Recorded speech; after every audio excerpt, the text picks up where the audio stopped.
Hello everyone, welcome back to my YouTube channel. और यार आज हमारे साथ है जिया वर्मा और आज हम बात करने वाले हैं आईआईटी मद्रास के बीएससी ऑनलाइन कोर्स के बारे में। ठीक है, तो स्टार्ट करते हैं एक छोटे से इंट्रो के साथ। Hi everyone, I am Jia Verma from MATE for second year now and also doing BS degree, Bachelor's of Science from IIT Madras in Data Science. So yeah, that's it. So start करते हैं कि मतलब क्या reason था इस course का मतलब लेने का, जो बेसिकली कि मतलब पहले एक फुल टाइम बीटेक की डिग्री चल रही है, वो भी लाइक कंप्यूटर साइंस में ही, और उसके साथ एक आईआईटी मद्रास का, मतलब क्या क्या रीजंस थे इसके पीछे कोर्स को ज्वाइन करने के? Basically, the thing was कि पहले तो my parents found this course somehow and ये सबका एक होता है कि आईआईटी का रिज्यूमे में ठप्पा चाहिए, so that was the main biggest reason कि ठप्पा चाहिए तो कर लो भाई जो मिल रहा है। एंड तो रिसर्च करी इसके बारे में, then I figured it out that computer science के साथ में डेटा साइंस की साथ में डुअल डिग्री, स्पेशली जब UGC has allowed to do dual degree, तो why not go for it. That was one of the biggest reasons I consider doing a dual degree, because अभी recently बहुत ज्यादा trend और allow किया गया था। सो अभी एक सेमेस्टर कंप्लीट हो चुका है आपका, तो उसमें से कितना हाँ। डिफरेंट है ये, मतलब जैसे जो सिंपल कोर्सेज वगैरह होते हैं ऑनलाइन या फिर कोई डिग्री प्रोग्राम हो गया, उनसे क्या डिफरेंट है इसके, मतलब जो हमारा सिंपल बेसिक कॉलेज चल रहा है उससे भी क्या डिफरेंस आता है मतलब इस प्रोग्राम में? बेसिकली ये बाकी कोर्सेज की तरह you can say it's similar to those because we get recorded lectures, हमें रिकॉर्डेड लेक्चर्स भी मिलते हैं, हमें लाइव सेशंस भी मिलते हैं। We have to like consider कि हमें कितने एक्सटेंट में कितना टाइम देना है, कितना टाइम हम दे सकते हैं। एंड इनफैक्ट आईआईटी मद्रास खुद रिकमेंड करता है that we do an offline degree with this course because ये प्रॉपर कॉलेज एक्सपीरियंस नहीं है जो ऑफलाइन कॉलेज में प्रॉपर मिलता है experience, and that is not the same as this. तो we have all the activities, like literally all the activities, अलग अलग क्लब्स बने हुए हैं, क्लब्स के अंदर कॉम्पिटिशन्स होते हैं, सब कुछ बाकी सेम है, but it's just online college is what I, जैसे हमारे ऑफलाइन कॉलेज में सारी इवेंट्स होती है, यहाँ भी होते हैं, फेस्ट भी होते हैं, सब कुछ होता है। फेस्ट इनफैक्ट ऑफलाइन भी जा सकते हो तुम आईआईटी मद्रास, ओके, तो वो बट अलाउ लाइक मतलब रहता है जो ऑनलाइन प्रोग्राम में एनरोल्ड होने के हाँ। लिए? एंड बेसिकली एक बारी once you there is like a process in getting there, मतलब बेसिकली पहले क्वालिफायर्स देना पड़ता है। Qualifiers like a test, once you successfully like मतलब ग्रेड वगैरह करके जो है सब उसके अंदर, यू सक्सेसफुली एनरोल उस ग्रेडेड असाइनमेंट वगैरह, फिर जो टेस्ट होता है उसके बाद तब तुम्हें एक स्टूडेंट आईडी भी मिल जाती है प्रॉपर, और स्टूडेंट ईमेल मिल जाता है, that to from IIT Madras, so you get the same perks as people who are studying there offline but in online perspective. तो तुम्हारे पास as long as you have the student ID you will be a part of IIT Madras proper, so it has that perk.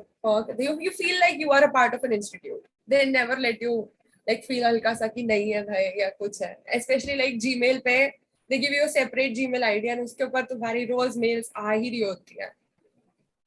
That is basically one thing.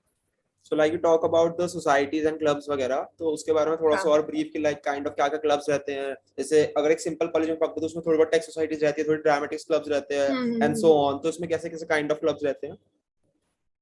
Basically अलग अलग यहाँ पे houses बने हुए, जैसे स्कूल में हाउसेस होते थे ना हम्म। अलग क्लास के, तो उसके हाउसेस बने हुए हैं, कॉम्पिटिशन्स होते हैं उसके अंदर भी, जैसे कि पहले इंग्लिश रिलेटेड आ गया, कल्चरल कॉम्पिटिशन्स हो गए, टेक रिलेटेड उतना मतलब आता है, काफी टेक रिलेटेड कॉम्पिटिशन्स भी आते हैं, बट ज्यादा उसमें पार्टिसिपेशन ऑनलाइन ही रहता है, तो ऑनलाइन में जो पार्टिसिपेशन आता है वही रहता है। हैकाथॉन्स भी होते हैं, काफी होते हैं, and you also get like मतलब बेसिकली स्टूडेंट आईडी यूज करके you can get like several discounts as well, मतलब अलग से इनके पोर्टल पे there is a good provision for that, but उसके लिए yet again like I said qualifiers is the most important process, या फिर वो ये सारी चीजें मतलब benefit करने के लिए उसके लिए।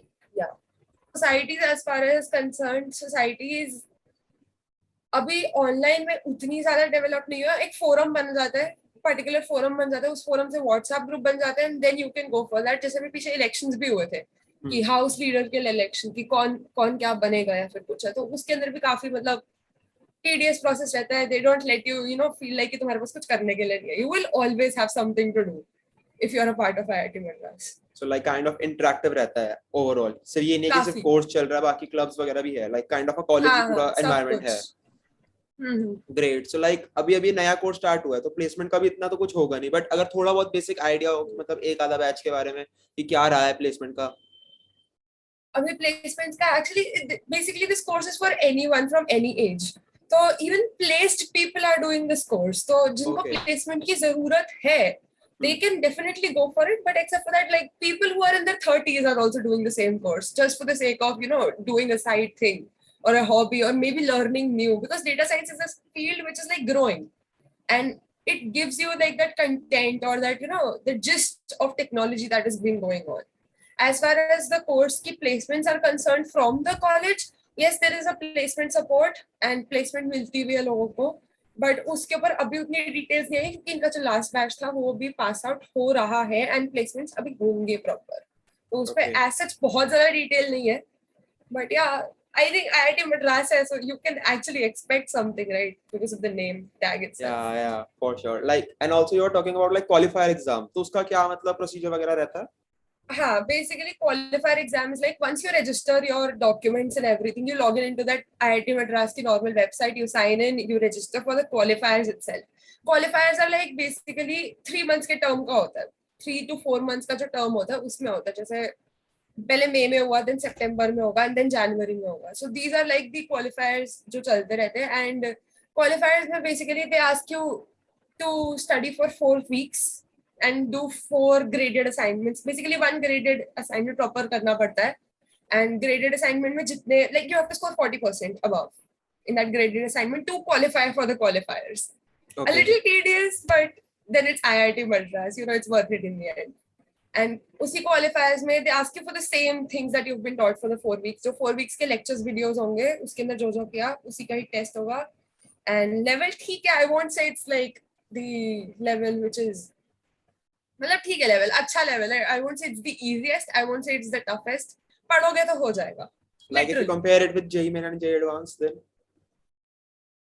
कम है, उससे तो कम है. JEE Advanced तो काफी कम है, because this course is made for people who have not taken maths or like statistics even in 11th and 12th. अगर तुमने 10th तक पढ़ाई करी है, सिर्फ normal 10th तक maths पढ़ी है, then also you can apply for this course. But yeah, obviously you can only apply if you have completed your 12th. That is like in their terms and conditions.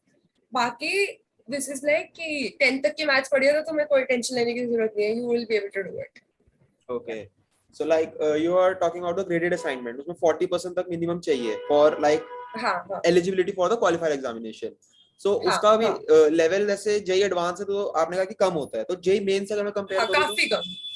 JEE Main से अगर compare करूँ तो कम ही है. JEE Main से भी कम है, like because 11th 12th की maths जो basics है, बिल्कुल basics, या फिर जो 10th की पुरानी maths है, they ask you questions from that, tricky questions from that. ठीक है, so you can say कि अच्छा level है. Basically it's like you have to apply your mind at the moment कि तुमने पूरी पढ़ाई कर ली, तुम्हें formulas वगैरह सब याद है, but if you do not have your presence of mind, you won't be able to qualify. That is one thing I can straightforward say. Yeah. So basically like concepts और kind of syllabus कम है, but दिमाग उतना ही लग रहा है. Syllabus sufficient है, sufficient. I won't say कम है syllabus, sufficient है. It's like you have to do 20 hours per week. 20 hours whole week. Like that is the recommended amount of time that they suggest that one should give per subject, like per proper उसमें जो होता है, because 3 hours के video content मिलता है हमें per week and 4 weeks का एक साथ आता है, so it tends up to like 12 hours. So recommended hours की practice assignment वगैरह जब तक solve कर दो उसमें 20 hours is the recommended time. और उसके बाद काफी available है YouTube पे, free of cost available है वो basically. Even if you are not a part of that particular portal या कुछ, तो YouTube पे वैसे content मिल जाता है सबको. Okay, so like assignment की तो बात हो गई. अब qualify exam कितना difficult रहता है कि like जो हम qualify exam देंगे same level of assignment से assignment के level का या फिर उससे हल्का सा maybe एक question ज़्यादा tricky दे दिया in that sense. Okay. और उसको भी percentage रहता है, they just want you to apply. हाँ, उसका भी proper percentage रहता है कि उसमें भी 40% and above. It's like 40 आने ही आने चाहिए. Like below 40, even if it is 39, they won't consider. Okay. So like 40 is the cutoff for like enrolling in this course. Basically, like yeah, it's true. Like, but it's a combination of the assignment that you give and जो हम लोगों ने qualifier दिया है, उसका combination होता है proper score. बाकी FAQs में सब कुछ लिखा होता है इनकी main website पे. So जैसे कुछ भी check करना हो तो FAQ की जो website है वो that is like very straightforward and clear, even for the qualifiers. Okay. So ये तो मतलब kind of qualifier examination और assignment की बात हो गई. अब बात करते हैं कि फाउंडेशन लेवल कोर्सेज होते हैं, उनके लिए हमें क्या क्या मतलब काइंड ऑफ कितना डिफिकल्ट रहता है, मतलब उसके बारे में जनरल सारा आइडिया कि एडमिशन कैसे ले, और एडमिशन का तो जैसे हो गया, मतलब काइंड ऑफ हाँ कितना हाँ डिफिकल्ट रहता है और क्या क्या मतलब सब्जेक्ट्स होते हैं, एक ओवरव्यू अगर हमको पता चल जाए।